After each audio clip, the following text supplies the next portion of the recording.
Hello, my crypto journey. This is a short video. I just want to talk about why now is the time to get your crypto as opposed to waiting till the bull market actually starts. It makes a big, big difference. Tax concerns, okay? Now, if you're in the United States of America, to break this down very simply, we have something called long-term capital gains and short-term capital gains. So let me break this down for you very, very simply. If you have short-term capital gains, which means you had it a year or less, you pay regular tax rates in the United States, depending on what the bracket is. 10% is the lowest bracket, 50% is the highest bracket. Now, if you get crypto profits big enough to be in the 50% bracket, I would suggest that you pay it and not be worried about it. That's six-figure profits. If you can do that, pay it and not be worried about it. But people who do make six-figure profits on a regular and other aspects of their lives will not be giving that up if you know what you're doing. What you want to do is buy your crypto and age it. Because when you hold it for a year and a day, it becomes long term. And when you do long term, what happens with your long term assets is what? You don't pay any taxes on those suckers till you hit above $40,525. So if you're at 40,524 in profit, you don't pay anything on that. Above that is 15%, and above that is 20%, and that's the top. It doesn't go up any higher.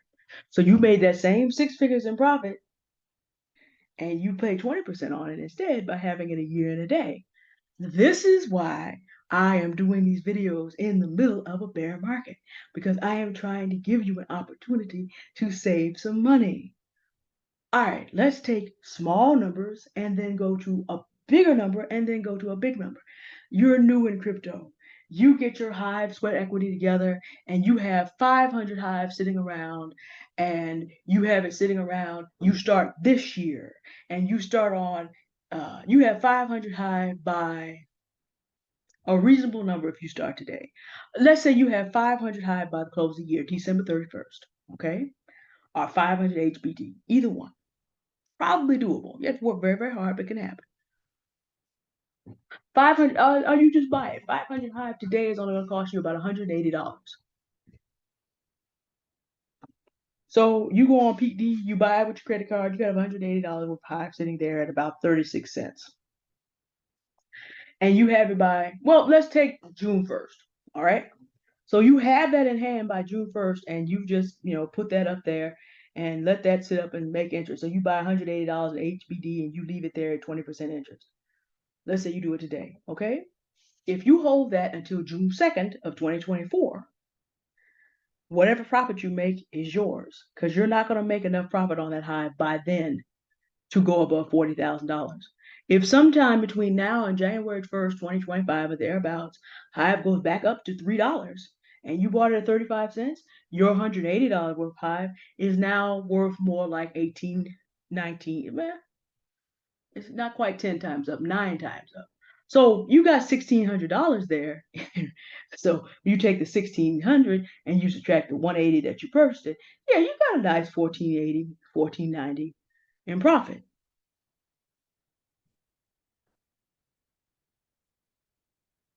You don't pay any taxes on that because you've had it long enough. That's just yours. You've had it that long. If you happen to buy that same amount of Hive the day before it goes up, okay, yes, you made all that profit. The issue is you're going to pay 10% of that out. So that same 14, you give Uncle Sam 140 by virtue of being short term. Okay? You probably wouldn't care either way, but it really begins to add up. Let's take a medium sized number. Let's say you have 5,500 Hive in the bank, are laid up at Hive.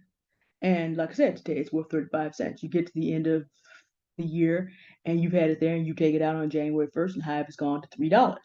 Well, today, the day that you mark down the last of it on December 31st, 5,500 is 55 times 3 is now 16,500. You've had it there for a while. You have gone beyond, let's say you had that by June 1st. You've gone beyond on January, you've gone well beyond a year and a day. Guess how much taxes you pay on that? None. It's below the 40,000 standard. I could go up to 5, 6, 7, 8, 9.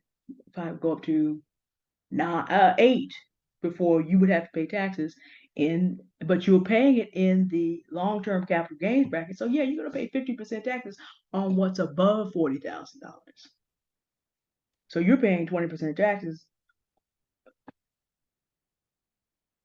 on what's above it. You're at 8 times, you're at 44,000. So basically you're paying 20% taxes on, no, 15% taxes on 4,000 of it. $600 for having it that long. If you end up doing that the day before or less than a year before, you're going to let go of 29% of that. So take your, well, okay, if 5 goes to 8, you probably would still be happy with, but you're going to lose a significant sum of money still, beginning with 5,500 Hive. 29% of 44,000 is a whole lot more than 15% of 4,000, which is above the limit. You got 600 versus something more like 9,000. But where this really begins to be an issue, and you can really see it, although this is for a lot of you supposedly out of reach, but if you bought Matic at 2 cents and then held it to its peak of 250, your money would have gone up 125 times. So let's say you had $1,000 sitting around, you're sitting up here with 125,000. You had $1,000 sitting around, you're sitting around $125,000 at the peak of the bear market, the bull market. So where does this come in? If you have held this for a year and a day, yeah, you're going to pay something for that, but you're going to only pay for the portion that is above the next big bracket. So you're going to pay 15% on some and 20% on another. So yeah, you're going to probably walk away. You're going to have to give over about $35,000 of this, leaving you with $90,000. If it's short term and it's there a year or less, you're going to give up close to 50%. And you're going to leave with close to 62.5. So the point of me doing these mathematical exercises without putting them up on the board for you is to understand that when you buy your investments, by the way, stocks, bonds, dividends, dividends are paid out regularly. Stocks, bonds, and a number of assets. Long-term capital gains versus short-term capital gains. If you don't hold them very long, you pay more when you dispose of them. If you get your stuff on time early enough, then by the time you mark down what you're doing, you do not pay the same taxes. And over time, think about this. This means you can take any asset you have and sell it at $40,000 over and over if you've had them long enough and over again. No, that's not the top of the market. But imagine having a bunch of these that have done well and you are not paying any taxes on them because you've had them long enough so that they've aged out. They're below the $40,525 threshold. This is tax-free money legally because all you did was buy it and hold it a year and a day. Everybody's sitting up here talking about how terrible taxes are. This is how the rich people, this is another way the rich people avoid taxes. You get the word early and you get started early on building your portfolio. You keep track of when you bought things and you understand the market that you're in and you time your stuff and get up out of there after the appropriate time. But what do you have to do? This is why wise investors buy their stuff in what? The bear market. And that's why we are starting our crypto journeys for those of you watching me now. Riddle me this. Most people don't buy crypto until things are already running up, meaning that it's going to be sometime in March and April 2024 where people are going to try to buy things that they're going to dispose of between January and March of 2025 when they see the market kind of beginning to top out. That's 9 months. That's what most people do because they don't know how to assess the value of things and look at the utility. Vetting, discernment, becoming, vetting investments, using discernment about teams and what the thing is meant to do, and becoming a good investor. And because they will not bother to do this when the money is not rolling and flowing hand over hand, they're going to leave a whole lot on the table. Riddle me this. Do you want to just donate money to Uncle Sam? Or did you want to get up on this so that your stuff is aged out so that by June of next year, after that, you can do whatever you want to do and not leave money on the table for Uncle Sam to spend? This is not a question about whether or not you think the government is overreaching or not. It's just that what pocket should that money go into? You want it Uncle Sam's pocket, or would you rather keep it in yours? It's your choice. It's your choice. I mean, I'm just saying, with this shutdown going on and the way the United States is handling money, you think you might be able to do a slightly better job?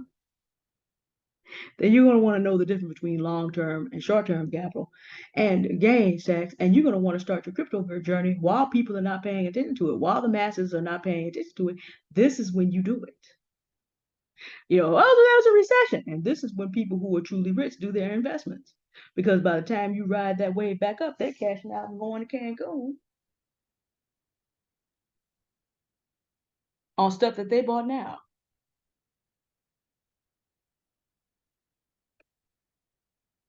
Everybody else still sitting up there thinking the market's going to go up, and it needs to, because I bought this and such stuff and I needed to do this. Market doesn't care what you need.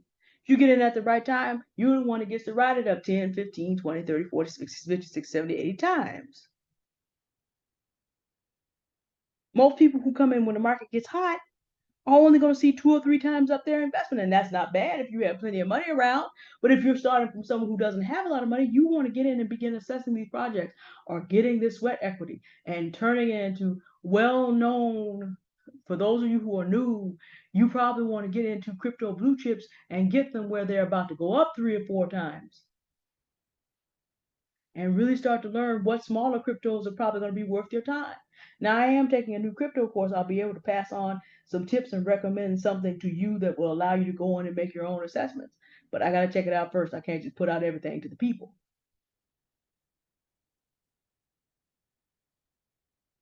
But I would not have you to be ignorant.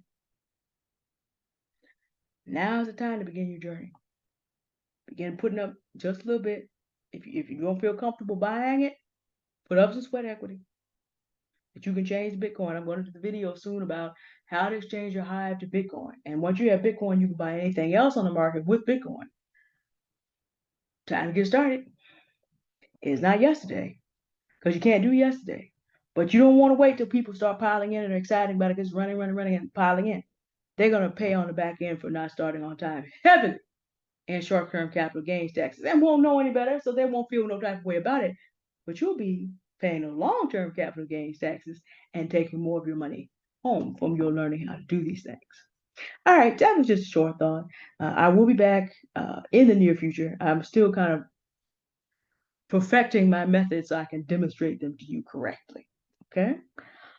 In terms of how to get Hive or HBD into Bitcoin, and so that you then can move that to other segments of the crypto markets. All right, y'all have a good day now. I will be back in the near future with another video. I probably will be doing, well, we'll see what happens today with me doing an on the climb. We're still dealing with certain monthly type issues, but we'll be doing some on the climb and some other Grown Black Folks Talk videos soon. All right, y'all have a good day now. Goodbye.